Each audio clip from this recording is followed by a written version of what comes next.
Hey guys, welcome back to another interesting video of Quick Guide, and in this video I am going to show you how to change download quality in Netflix. So without any further ado, let's dive right into this exciting video. Now, in order to change the download quality into your Netflix, you just simply have to open your Netflix application at first, and after opening the Netflix application, select any of the profile that you use in Netflix and then click to this My Netflix section at the bottom right corner. And after going into the My Netflix section, tap to the three bars at the top right and go to App Settings.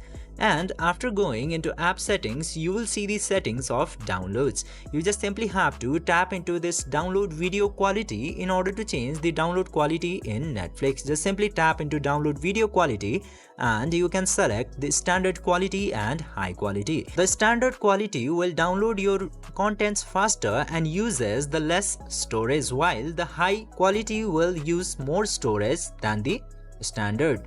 So select the download quality as your preference. By following these very easy steps, you can easily change your download quality in Netflix. I hope this video helped you. If yes, don't forget to like, share and subscribe to the channel to never miss another update. Thank you for watching the video.